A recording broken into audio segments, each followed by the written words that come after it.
Welcome to the Beverly Hills Plastic Surgery Podcast.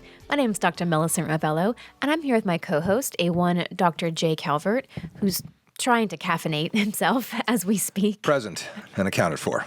Thank you. Thank you for showing up, doctor. I'm here. Well, today we have a topic that I realized we have not gone in depth on in many, many years.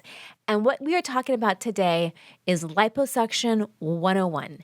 The basics of liposuction. Like as basic as you can get, let's talk about what liposuction is, how it's done, why we do it, and what you can expect from it. Like 101.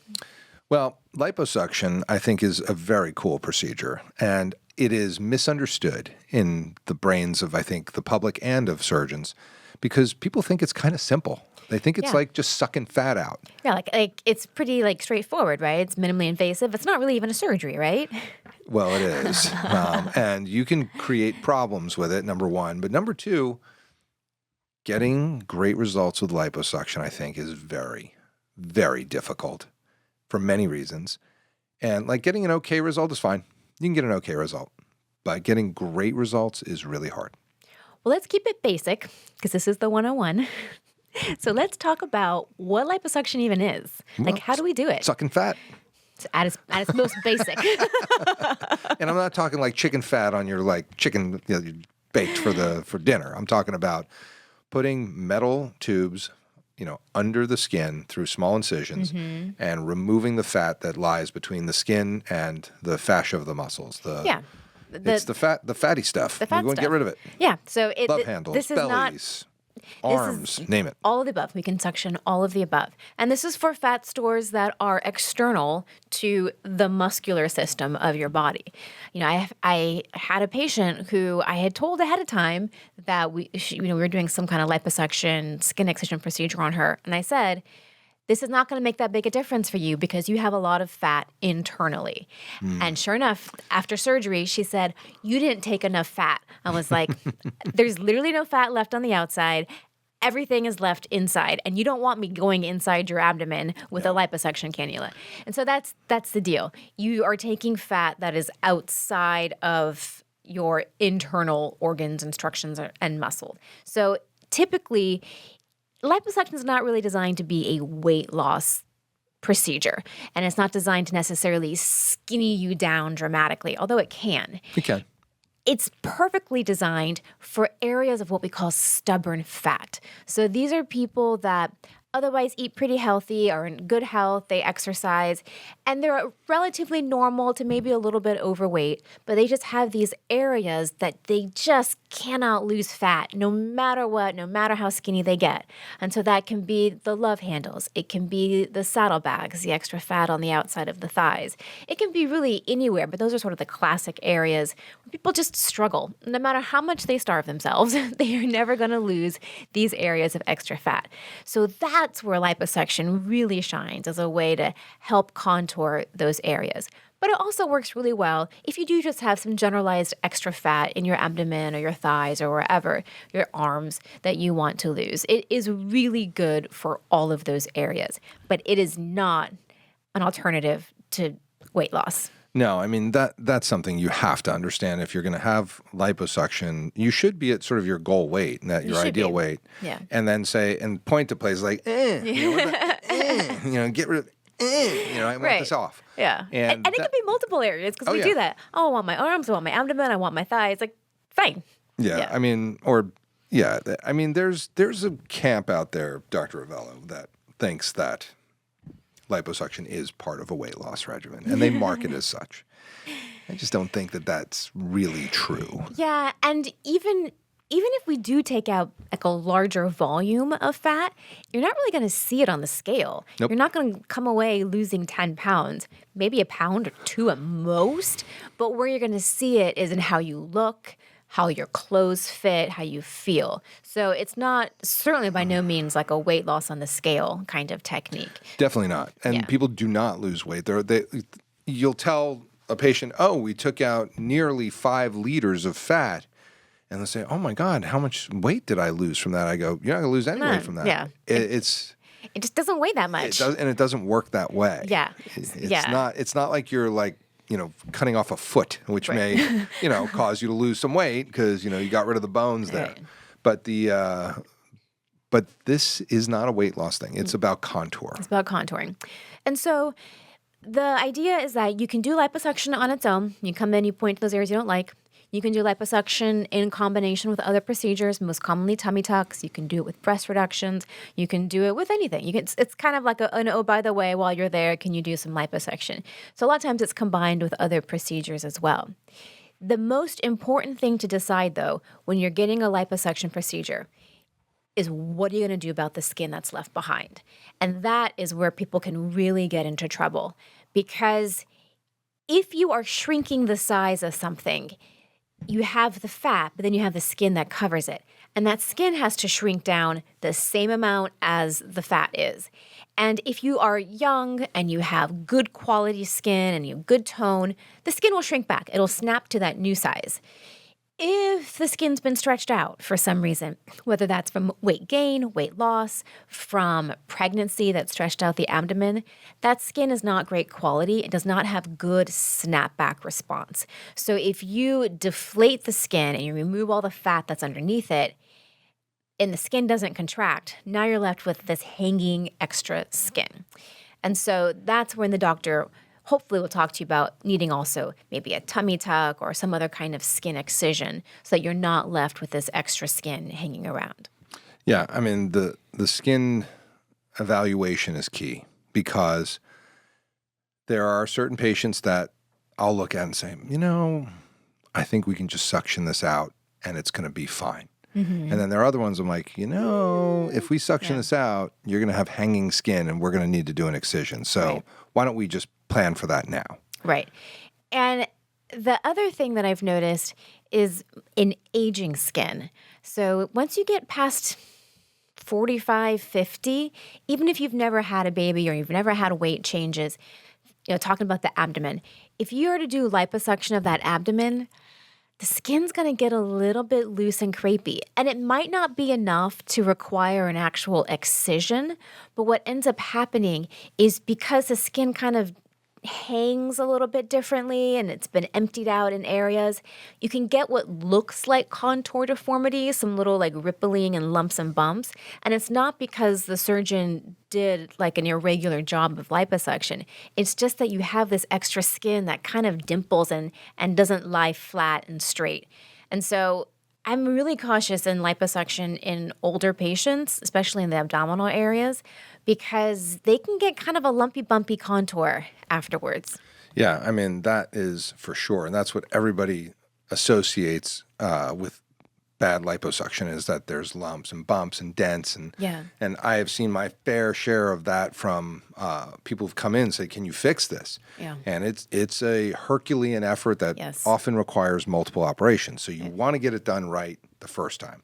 And what that requires is somebody to do a really good evaluation, choose the right techniques to do your liposuction, and then whether or not you add an energy device like a Renuvion or some sort of laser, something to tighten the skin, that's up to the surgeon who should have the kind of experience that they know how to do this for you. Right. And it can be able to tell you whether or not it's going to reliably work or if you need an actual skin excision. And so that's, I think, where that really the crux of decision-making comes when someone's coming in for liposuction is really what are you going to do with the skin and how is the skin going to respond after liposuction? And then say you don't need to have any kind of skin excision and you really just have maybe some focused areas or you have good quality skin and you're really just getting liposuction. Well, what can you expect from that? So there are some surgeons that will choose to do liposuction awake. It's definitely doable.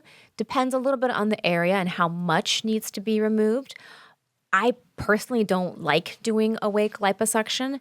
I find that it takes me a lot longer because I have to wait for the patient to be comfortable.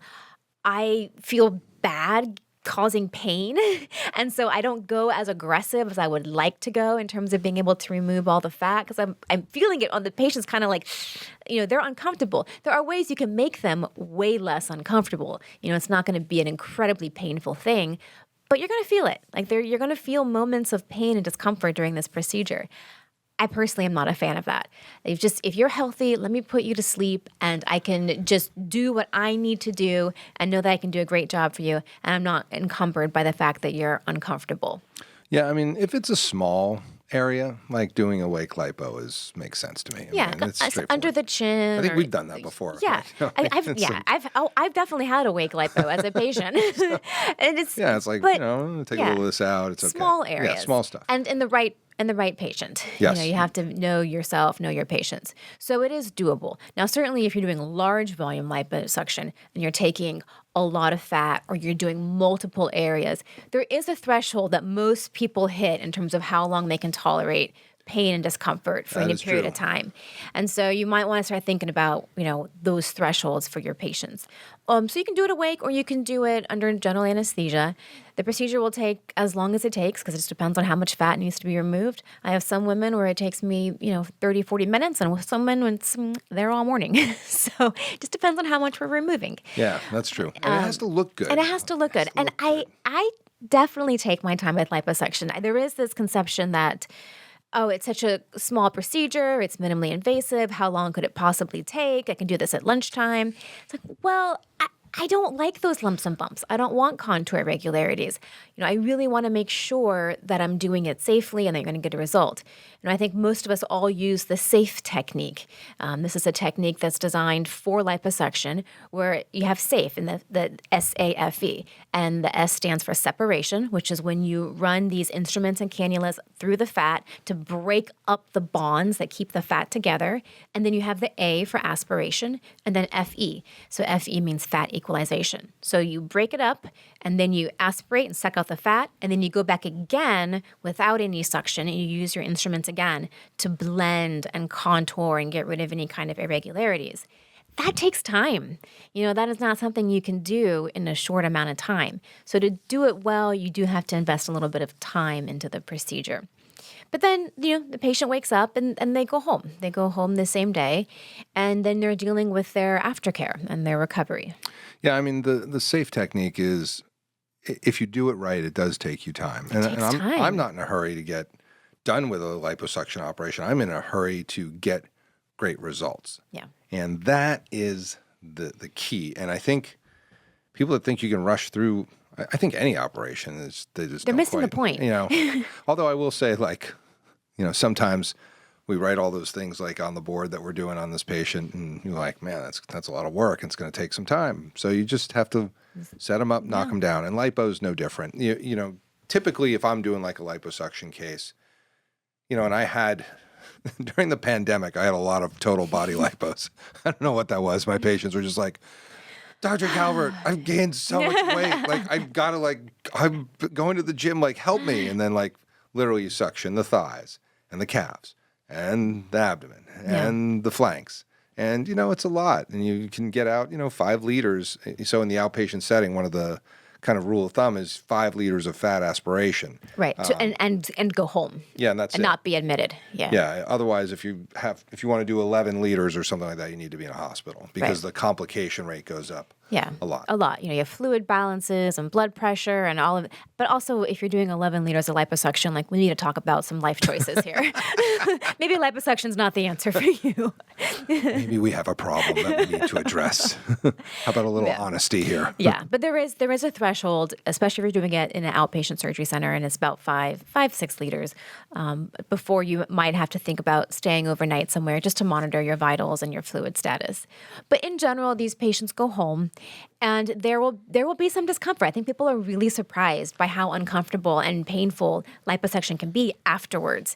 When we do the liposuction, we put in what's called tumescent fluid. And tumescent fluid has lidocaine for pain control, and it has epinephrine for bleeding control. That being said, you are still going to have a little bit of bleeding and oozing after surgery, and some of this fluid that we put in is going to leak out through those small little incisions, and that's very normal. All it takes is 1 or 2 red blood cells to turn that fluid bright red. You're not bleeding. That's just that blood-tinged tumescent fluid coming out. It usually stops after 24 to 48 hours, but be prepared to have some drainage. So whoever's taking you home, bring some blankets or towels for the drive home. Put a towel on your couch or your bed or wherever you're staying that night. And just expect that you may have some drainage for the first day or two. I have an interesting story about that.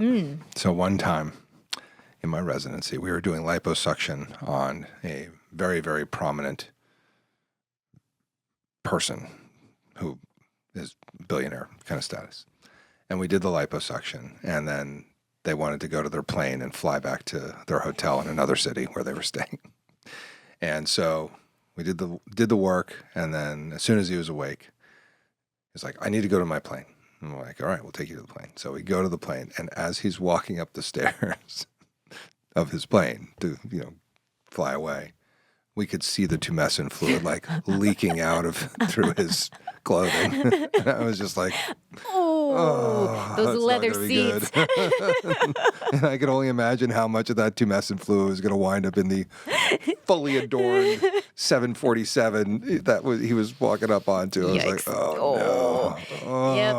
Yep. It leaks. It leaks. Be prepared for so that. I was ready. And then, of course, the next day, who's on the plane to the other city to make sure everything's cool. So I was... Yeah, that's how that works. That's how that works. But then it stops. It does. But you will be, there will be some pain and discomfort. Towels and garbage bags in the car for the ride home. And then you will be swollen. You're going to be swollen right away. It's not the time to look for the instantaneous results. No. And you're going to hit peak swelling about 72 hours after the procedure. You're going to get even more swollen after a couple days. But then it starts to come down. And as it comes down, you're going to be wearing compression garments. So these are special garments that you use after surgery in areas of liposuction that give compression and support to the areas. And they are very critical to helping you get smaller, faster, smoother results over time. So wear your compression garments, I say, for about 6 weeks. Maybe a little bit less if you're doing smaller areas, but in general, more or less about 6 weeks. I also highly recommend lymphatic massages. I cannot recommend those enough. So these are special massage therapists who are used to doing post-surgery massages on patients that have had liposuction and tummy tucks. And you can start the next day if you can tolerate from a pain standpoint. Give it a week. Within a week. I would say don't wait 2 weeks. Ow. Between 1 to 2 weeks is when you should really start. And they are going to do a great job at getting that fibrosis and scar tissue that wants to form after these surgeries. And that's where you're really going to get a smooth result. And it gets the swelling and the inflammation out faster. So I tell all my patients that they need to go and get these lymphatic massages for at least 4 to 6 weeks after surgery. What about hyperbaric oxygen? For liposuction, nah. I mean, if you want to, you can. But I don't know that it adds a whole lot. Maybe your swelling will come down a little bit sooner, but it's not high on my list of things for pure liposuction alone that I would say they absolutely need.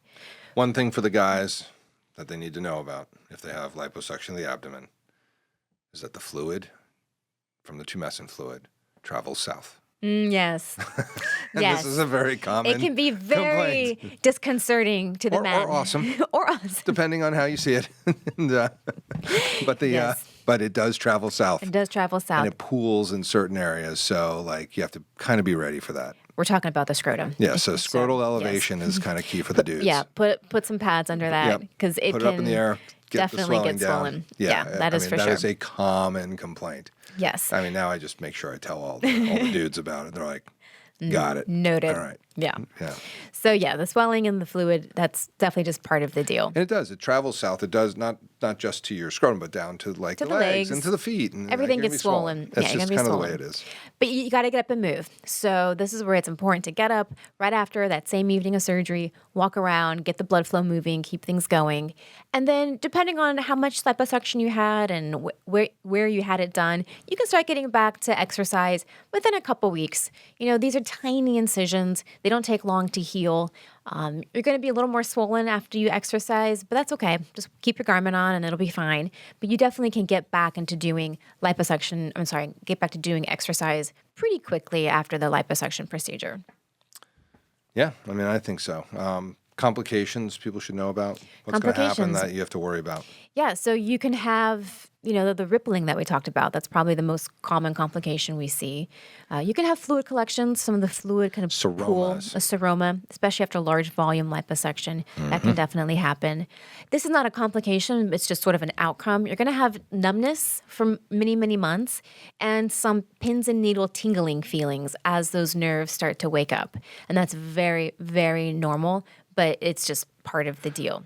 Now, it is important to know that there are very severe complications that can happen with liposuction. Fat embolism. Fat embolism, intra-abdominal injury. This is the big one. So when we are doing liposuction, we are using thin, long, blunt-tipped instruments.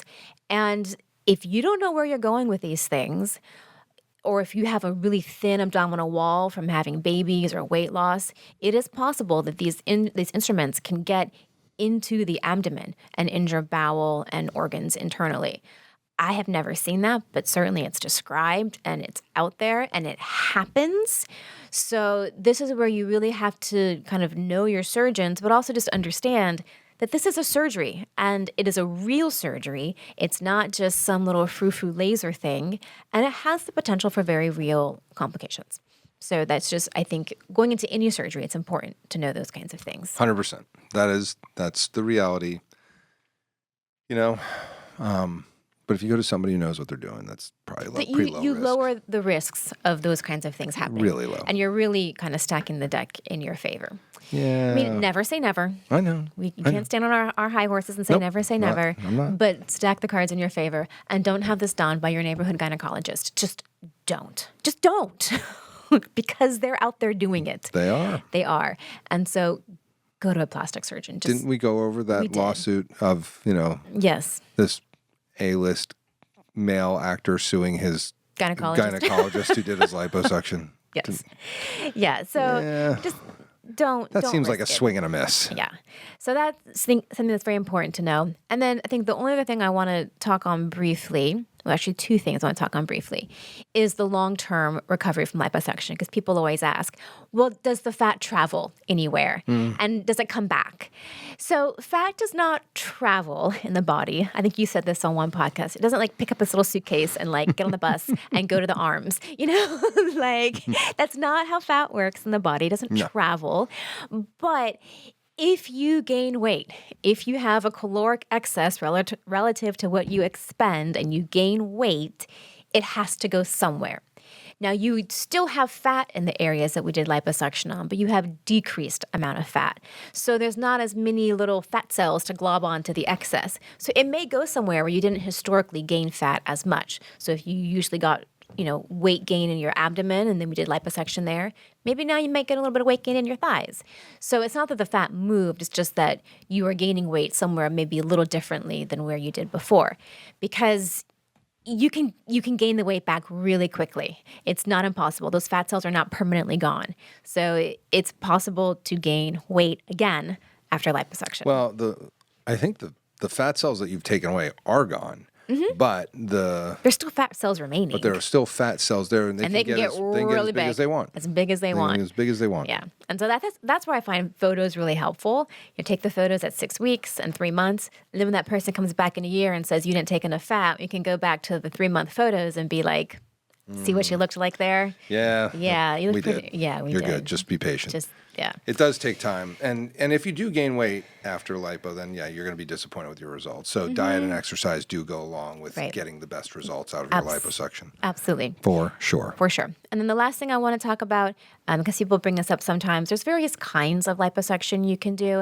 And I think it gets very confusing to the patients when you start throwing all this terminology out there. There's Vaser, there's Power Assist, there's Micro Air, there's Smart Lipo, there's all kinds of things. But at its basic, I think just about everybody uses what's called a power assist device. And that just means it's a hand piece that vibrates as you are doing the liposuction. And so it helps to mechanically break up the fat and get you a quicker, smoother result. And that's, I think, a pretty mostly commonly used thing that most people use. And if someone doesn't use it, that's fine. It doesn't mean that they can't provide a great result. It just means they're going to have to work a lot harder and put in a lot more, elbow grease to get the same results. So that's what's considered power assist. And that's more for surgeon benefit and comfort than it is necessarily for patient results. And then the other thing that people will frequently use is what's called Vaser. Vaser does an ultrasound breakup. So if the PAL, the power assist, uses mechanical vibrations to break up the fat adhesions, a Vaser uses an ultrasound probe to break up those adhesions, and then you go on and do the liposuction. So it's all versions of the same thing, and it really comes down to surgeon preference and what they prefer. What are you going to get great results with? We're going to get great results. So it doesn't matter what technique they use. It really does not. If they use mechanical or not mechanical or Vaser or not Vaser, it's about their results. And do you like their results? And however they get that, that's up to them. I like it. I think that's our 101. We will come back and do the high def stuff for sure. But I think this covers it here for now. So I think without any further ado, that is the Beverly Hills Plastic Surgery Podcast coming to you from the 90210.